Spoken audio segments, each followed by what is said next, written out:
तो कहानी शुरू होती है एक लड़के को दिखाते हुए जिसका नाम एड्रियन था। वो बहुत परेशान जमीन पर बेड से टेक लगाकर बैठा हुआ था। दरअसल उसको उसकी दोस्त जिससे वो बहुत प्यार करता था उसे छोड़कर चली जाती है। साथ ही उसने एक वीडियो मैसेज भी रिकॉर्ड करके भेजा होता है जिसमें वो बताती है कि मैं और तुम अब एक साथ नहीं रह सकते, वैसे भी हमारे बीच में कुछ ठीक नहीं है, तो मैं तुमसे ब्रेकअप रिश्ते को खत्म करना चाहती हूँ। अब एड्रियन उसका मैसेज सुनकर बहुत ज्यादा परेशान हो जाता है क्योंकि वो उसे बहुत पसंद करता था और साथ ही एक बार में चला जाता है जहाँ पर वो खूब शराब पीता है। उसने इतनी ज्यादा शराब पी ली थी कि अब वो अपने होश में भी नहीं रहता, उससे चला भी नहीं जा रहा था। तभी उसे संभालने बार में काम करने वाली लड़की आती है जिसका नाम फैबियाना होता है। एड्रियन से अपनी गाड़ी भी नहीं चलाई जाती तो इसीलिए फैबियाना उसे अपने घर ले जाती है। रात को वो सोकर जब सुबह उठता है तो वो फैबियाना से बिना बात किए ऐसे ही अपने घर चला गया था। ये बात फैबियाना को बहुत अजीब लगती है। वो सोचती है कि देखो जरा, रात को मैंने इसकी मदद की, इसने मुझे थैंक यू शुक्रिया तक नहीं कहा। मगर जल्दी शाम में एड्रियन को अपनी गलती के बारे में पता चल गया था कि उसे फैबियाना का शुक्रिया अदा करना चाहिए था। उसने कल रात उसकी मदद की थी। जब शाम को वो बार में फैबियाना से मिलने जाता है तो जल्द ही इनकी दोस्ती हो जाती है क्योंकि वो अकेला भी था और उसे एक दोस्त की भी जरूरत थी। उनकी दोस्ती इतनी अच्छी हो गई थी कि फैबियाना जल्द ही एड्रियन के घर में शिफ्ट हो जाती है। उन दोनों का एक अलग ही रिश्ता शुरू हो गया था। दोनों एक दूसरे को पसंद करने लगे थे। एक सुबह जब फैबियाना बाथरूम में खड़ी ब्रश कर रही थी तो उसे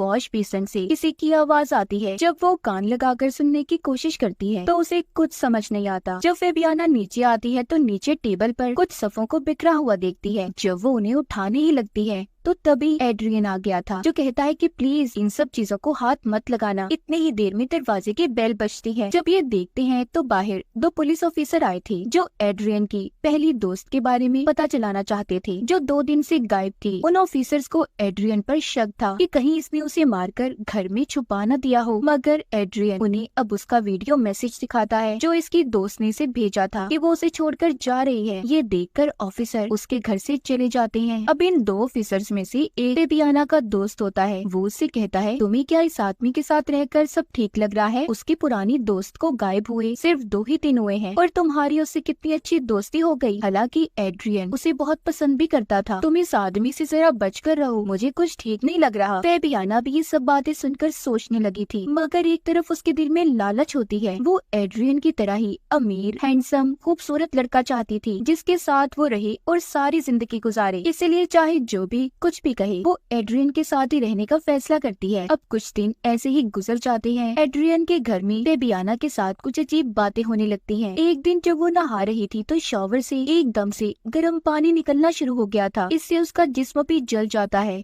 जब वो एक रात बाथटब में बैठी थी तो अचानक से पानी वाइब्रेट हिलने लगता है। इससे अब वो और भी ज्यादा डर गई थी। उसे लगने लगा था कि एड्रियन के घर में किसी भूत आत्मा का साया है। जब इस बारे में वो एड्रियन को बताती है तो उसे इसकी बातों पर यकीन नहीं आता। वो कहता है कि ऐसा कुछ नहीं है मेरे घर में। अब इसी तरह एक दिन फैबियाना को घर से एक चेन में चाबी मिलती है जिसको उसने गले में पहन लिया था। वो उसे एक लॉकेट के तौर पर पहना हुआ बहुत अच्छा लग रहा था। तभी अचानक से घर की लाइट बंद हो जाती है। फैबियाना नीचे से किसी की आहट को महसूस कर रही थी। तभी कोई उस पर हमला कर देता है। थोड़ी देर बाद एड्रियन भी आ गया था। वो फैबियाना को उठाकर बिठाता है और पानी देता है। अब वो और भी ज्यादा डरी हुई थी। एड्रियन कहता है देखो डरो नहीं, जिसने तुम पर हमला किया वो कोई इंसान नहीं बल्कि मेरा डॉग है जो यहीं पर रहता है, इसीलिए तुम्हें डरने की जरूरत नहीं है। अगले दिन एड्रियन को पुलिस ऑफिसर की कॉल आती है जो कहते हैं कि हमें एक लाश मिली है और हमें शक है कि कहीं वो तुम्हारी दोस्त की है, इसीलिए तुम्हें आकर उसे चेक करना होगा। अब जब ये दोनों देखने जाते हैं तो एड्रियन उस लाश को देखकर कहता है नहीं, ये मेरी दोस्त की लाश नहीं है। जिस बात पर फैबियाना थोड़ा घबरा गई थी और नाराज हो जाती है। एड्रियन भी उसके दिल की बात को समझ रहा था। कहता है देखो तुम्हें परेशान होने की जरूरत नहीं है। अगर ऐसा हुआ भी, मेरी दोस्त जिंदा हुई भी या वापस आ गई, मैं अपनी जिंदगी में पीछे नहीं जाऊंगा। अब मैं पलटकर नहीं देख सकता, तुम ही हमेशा मेरी जिंदगी में रहोगी। ये सुनकर फैबियाना खुश हो गई थी। ये दोनों एक मिरर शीशे के सामने खड़े होते हैं। बाहर से तो वो शीशा था मगर अंदर एक लड़की थी जिसकी बहुत बुरी हालत थी। वो इन दोनों को देख रही थी जो कोई और नहीं बल्कि एड्रियन की दोस्त थी जिसको वो पसंद करता था, जो कई दिन से गायब थी, जिसने एड्रियन को वीडियो मैसेज भी भेजा था कि हमारे बीच में कुछ भी ठीक नहीं है, इसीलिए मैं तुम्हें छोड़कर जा रही हूँ। लेकिन अब वो एड्रियन के घर में ही कैद थी। वो शीशे के उस पार एक कमरे में बंद होती है। बाहर से तो वो शीशा नजर आता था, मगर अंदर से वो एक कमरा था जहाँ पर खड़ी एड्रियन की दोस्त फेबियाना और उसे देख रही थी। मगर बाहर से कोई नहीं देख सकता था। अंदर से तो घर की हर चीज नजर आएगी, मगर बाहर खड़ा इंसान अंदर नहीं देख सकता। एड्रियन की दोस्त की हालत बहुत ज्यादा खराब थी। यहाँ से कहानी फ्लैशबैक कुछ वक्त पहले की दिखाई जाती है कि आखिर ये लड़की यहाँ पर फंसी कैसे। दिखाया जाता है एड्रियन अपनी दोस्त जिसका नाम बेलन होता है उसके साथ बहुत खुश था। एड्रियन को इस शहर में ऑर्केस्ट्रा जो हाथ के इशारों से म्यूजिक को कंट्रोल करते हैं एक म्यूजिशियन बैंड में नौकरी मिली थी, इसीलिए वो बेलन के साथ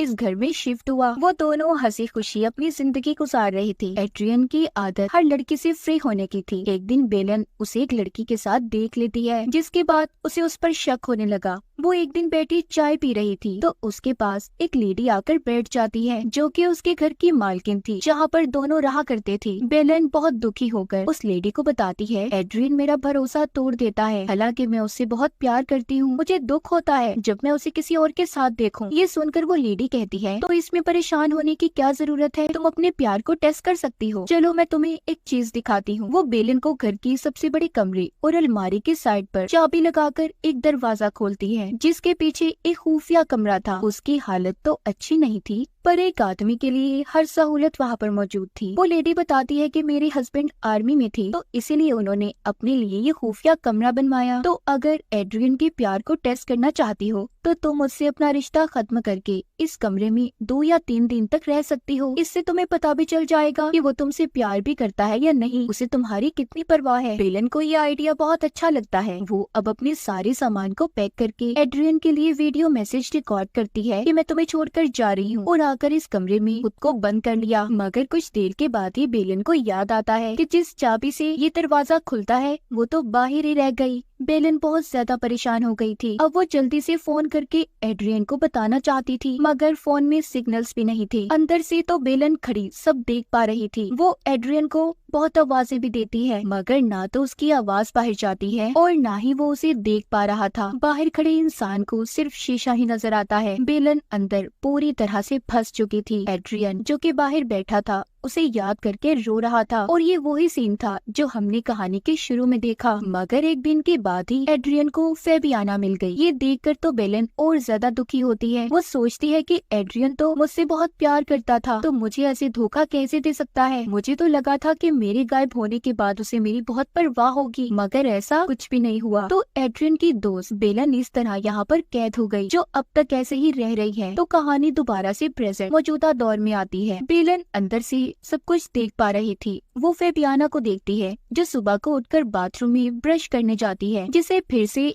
वॉश बेसिन के सुराख से आवाजें आ रही थी। और यहाँ पर अब हमें पता चलता है कि वो आवाजें किसी और की नहीं बल्कि बेलन की थी, जो अक्सर ऐसे ही बोलकर फेबियाना को परेशान किया करती थी, क्योंकि एड्रियन की जिंदगी में उसकी जगह फेबियाना ने ली थी। वो ऐसे ही उसे तंग करने के लिए बाथरूम के पानी को कभी ठंडा करती कभी गर्म। इन सब बातों से फेबियाना तंग आ गई थी। वो एड्रियन को बताती है कि तुम्हारे घर में भूत है, तुम समझते क्यों नहीं बात को मेरी। मगर एड्रियन को उसकी किसी बात पर यकीन नहीं आता। एक दिन फेबियाना जब घर पर अकेली थी तो वो वॉश बेसिन में पानी भरकर कहती है कि बताओ मुझे तुम कौन हो, तुम क्या कोई आत्मा हो। दूसरा सवाल वो करती है, या फिर कोई इंसान। तभी पानी वाइब्रेट होने लगता है। हम देखते हैं कि उसी खुफिया कमरे में बेलन पानी के पाइप पर जोर जोर से किसी चीज को मार रही थी, जिससे पानी वाइब्रेट होने लगता है। फेबियाना को इस बात का अंदाजा हो गया था कि इस घर में कोई इंसान है जो मुसीबत में फंसा हुआ है, जो उसे देख सकता है। अब जब वो कमरे में जाती है तो उधर एड्रियन का डॉग था जो शीशे को खोलने की कोशिश कर रहा था, क्योंकि एक वही डॉग था जो जानता था कि बेलन इस शीशे के पीछे फंसी हुई है। उसे ये सब देखकर ये पता चल गया था कि एड्रियन की दोस्त इस शीशे के पीछे फंसी हुई है और उसे मदद की जरूरत है। इसके बाद जब वो कमरे में अलमारी चेक करती है तो उसे एक लॉक मिल जाता है जो एक चाबी से खुल सकता था, उसी चाबी से जो इसने गले में लॉकेट समझकर पहनी थी। थी। जब ये उस चाबी को लॉक में लगाने ही लगती है तभी रुक जाती है। इसके दिल में भरी लालच ने इसे रोक लिया था, क्योंकि ये इस बात को जानती थी कि एड्रियन जैसा अमीर लड़का अपने पुराने प्यार के आने से इससे दूर हो जाएगा, इसीलिए ये दरवाजा नहीं खोलती और उस कमरे को ही बदल देती है। जब एड्रियन घर आता है तो वो अपना कमरा बदला हुआ देखकर काफी हैरान भी होता है और कुछ बदला बदला भी था। फेबियाना को उसे देखकर ये लगता है कि वो अपनी दोस्त की वजह से परेशान है। अगली सुबह फेबियाना का पुलिस ऑफिसर दोस्त घर पर आता है, जिसने इसे पहले भी एड्रियन के बारे में बताया था कि वो अच्छा इंसान नहीं है। वो फेबियाना को लाकर एड्रियन की लड़की के साथ तस्वीरें दिखाता है, जिसे देखकर फेबियाना भी अब समझ गई थी कि एड्रियन अच्छा लड़का नहीं है। वो अब दोबारा से वॉश बेसिन के पास जाकर उसमें पानी भरकर फिर से सवाल करती है कि तुम कौन हो, मगर अब कोई जवाब नहीं आता। फेबियाना डर गई थी कि कहीं एड्रियन की दोस्त मर तो नहीं गई, क्योंकि उसे गायब हुए 2 हफ्ते हो चुके थे। अब ये आहिस्ता आहिस्ता उस अलमारी की तरफ बढ़ती है। ये चाबी लगाकर जब दरवाजे को खोलती है तो अंदर की बहुत बुरी हालत थी। थोड़ा सा आगे जाने पर इसे बेलन बेहोश मिलती है। जब ये उसके पास जाकर उसे जगाने की कोशिश करती है तो बेलन जाकर फेबियाना के सिर में कुछ दे मारती है। वो वहीं पर बेहोश हो गई थी। वो उसे छोड़कर बाहर आ जाती है। अब बेलन के पास उस दरवाजे की चाबी भी थी। वो बाहर आ चुकी थी। जैसे पहले बेलन कैद थी, अब फेबियाना उस कमरे में कैद हो चुकी थी। बेलन अपनी और एड्रियन की एक तस्वीर को उसी शीशे पर चिपका देती है। साथ ही उसने चाबी को भी शीशे के सामने बेड पर रख दिया था। अब जब एड्रियन घर आता है तो उसका डॉग उसे वो चाबी देता है और शीशे पर चिपकी हुई तस्वीर को भी देखता है। फेबियाना अब उस शीशे के पीछे कैद थी, जहाँ पर पहले बेलन थी। फेबियाना की लालच ने उसे फंसवा दिया, उस इंसान के पीछे जिसने कभी किसी की कदर ही ना की। एड्रियन जो कि अब परेशान था कि फेबियाना भी गायब है और पुलिस दोबारा से उसी पर शक करेगी और इस बार शायद उसे पकड़कर भी ले जाए, या एड्रियन को पता चल पाएगा कि फेबियाना उसी शीशे के पीछे कैद है। इसी सस्पेंस को दिखाते हुए हमारी फिल्म की ये कहानी यहीं पर खत्म हो जाती है। इसी के साथ आज का वीडियो हम खत्म करते हैं। अगर आपको अच्छा लगा तो प्लीज इस वीडियो को लाइक और कमेंट जरूर कर दीजिएगा। मैं बहुत सारी मूवीज लेकर आता रहता हूँ, तो प्लीज इस चैनल को सब्सक्राइब कर दीजिए और बेल नोटिफिकेशन आइकॉन दबाना मत भूलिएगा। हम फिर से मिलेंगे और एक नई मूवी के साथ। तब तक के लिए थैंक यू और आप अपने आप का ख्याल रखिए।